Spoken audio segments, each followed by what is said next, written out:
Hey everyone, Andang here on the beta server taking a look at new and updated maps coming with update 23. And here is the Grey Mountains and the Withered Heath, which is this area up here. And yeah, it's just a bunch of dwarven settlements and ruins and just general locations and mines and things like that. They're just all throughout this zone, and there are tons and tons of worms and dragons up here, and then all the dwarves throughout here. And the landscape has really been just changed, where you'll notice everything is just fairly ruinous. There's not really any green here left anymore because everything's been kind of destroyed. Even the forest that was down here is now just turned into this fire area that at the top of the trees they're starting to get green back, but it's still an area that's definitely recovering. And you have all sorts of like dwarven ice fortress and things like that, and super cool stuff. And yeah, that's the new Grey Mountain area coming with update 23. It looks like it should be the main place that we'll be going, and just should have a lot of fun with adventures. Now, the way that this connects into everything else is that it goes back to the Dale Lands. So you'll go past Raven Hill along this path and eventually end up here with the Grey Mountains. They need to maybe redo the map on how the road actually works there. It'd be nice to see so it's not anywhere near as confusing. They also do have a work in progress map here in Erebor. They're going to be updating this, but this is the general map of the area where you can see, there's auction and banks, stables, all sorts of courts, and there's a theater, and the general lead up to the hall and everything like that, along with the mines. So there's cool stuff there. The rest of the new areas coming with update 23 are the Iron Hills, which are off in the opposite direction, and it seems like we'll actually be going here first. And these are also not very much green here, but that's for a totally different reason. It's because this is a place that's just filled with rocks and iron, and it feels very, very much like a place where dwarves would love to live. Less green and more just iron and raw landscape that's being mined out. And you don't really get a sense that things used to be greater here as much. There are statues and things like that that are pretty iconic. But in general, this feels much more like a place that's just being lived in. And I'm not sure what exactly the storyline will be here, because it doesn't seem like there's too many threats really anywhere. So it'll be interesting to see how they handle that. So all that is within, the updated Romanian map that they did last time, where it's now all here, the Iron Hills and the Grey Mountains. In the Grey Mountains, there's also talk, and also actual enemies that say like Gundabad orcs, or talk of Gundabad and things like that, which makes me think that in the very near future we're going to be going to Gundabad. I'm not sure when that'll take place, but that would be pretty awesome if we were able to eventually go there. That's where there's just this giant orcs capital, the Orcs of the Misty Mountains. That's basically their capital within the Misty Mountains, and so it's just this giant orc location. So I did mention that there's also updated maps, which I'm going to now be showing. Here is the updated Eriador map. I think it looks a whole lot better than the Romanian map.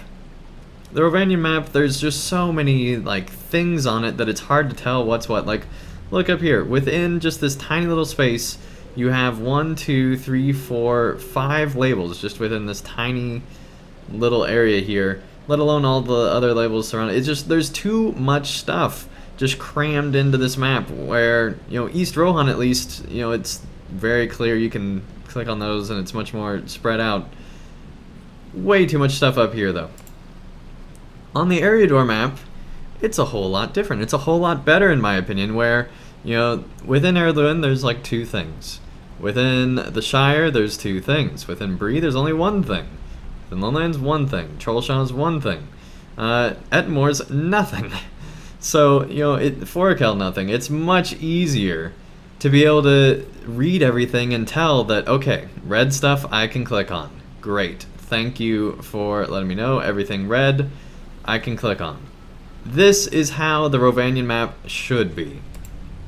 If we go over to Romanian, alright, so they did finally update this to be red. So now all the red things are the things you can click on. So it's a little bit better where you now know red is the thing you can click on.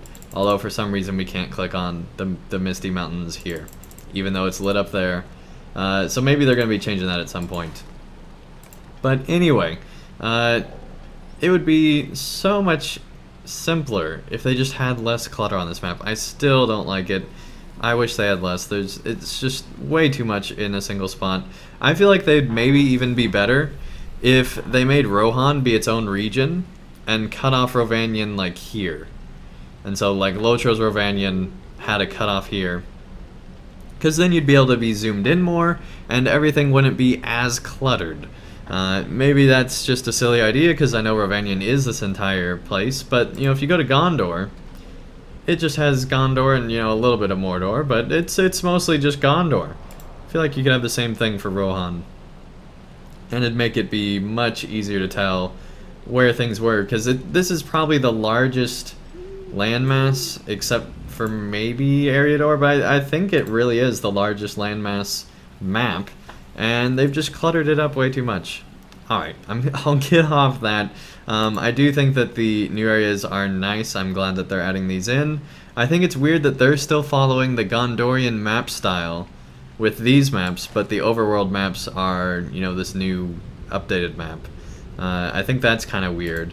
But in general, I'm glad because I'd much rather have these kind of maps, so I'm glad they haven't updated to the other kind. But it's just kind of weird how they're still working with multiple kinds of maps, and you know, plus there's still all the old maps that are totally different. So there's just so many different types of maps in LOTRO. I wish they would just settle on one, update them all to be that, and just stick with it. I do think that's what their attempt was here, where now, you know, all the overworld maps except for the Gondor one are the same, which is nice, so I do like that. I do like that they're starting to make it be a little bit more consistent. I just wish that they'd make it be even more consistent. Maps have kind of been an issue with LOTRO, where over the years they've had so many different types that it's just hard to keep track of it all. This Eriador map feels like it's a little bit more zoomed in, where we're able to see things a bit clearer. I think it went farther south in the other map. I could be wrong. But I think in the old one it did. Either way, there's large landmasses that we have not explored in Eriador, and this map really showcases that. There's this whole forest here that we have really no exploration at all, that, you know, connects into the forest near Bree. There's all this land to the south where there's all sorts of cool ranger stories that they could have and things like that, not to mention seeing the Brandywine River continue on. And there's also, you know, the areas over here that are elven and in nature, and could be really nice to see the expanded amount with that. One thing that I think is very interesting is that there's no longer the place to the north that they were labeling earlier. So it looks like that going north anytime soon seems to be out of the question, or at least maybe not, but it just was taken off this map either way. Same thing here, you know, the map cuts off here. So the areas further up to the north than Forakel seem to be at least off limits for the moment, so, you know, that's taken out of the equation. I'd love to see just all these areas in Eriador filled in. I feel like that it'd be nice to have an area that's just completely done, and you know that Middle-earth is fully connected. I would love to see them also add in more connections between existing landscapes. Like, just, I don't need any quests there, just expand the landscape, make it be at the level that it was, you know, to where it gradually progresses between the areas in level, and just, you know, flesh it out. I don't need all the fancy quests and things like that. I just want to see more of the landscape of Middle-earth, and would love it if they fleshed out those areas just to see them, and just to have a contiguous Middle-earth that it doesn't have, you know, ports between locations and things like that. I'd love to see Middle-earth connected and fully fleshed out. It would be a nice thing to see. So this has been my look at the new maps coming with update 23. This is the overmap, which is still in the old style, so as I was saying, you know, they still have not figured out how to just get one map type. They're still going between all the different ones. I mean, you know, there's the Gondor type and the Mordor type and everything else. So hopefully they'll settle on a map type, update them all, and everything will just be making sense and happy in the world. But till then, let me know in the comments down below where in Eriador you guys would like to see, like Sirenford and things like that. And also, where you think we're going to go next.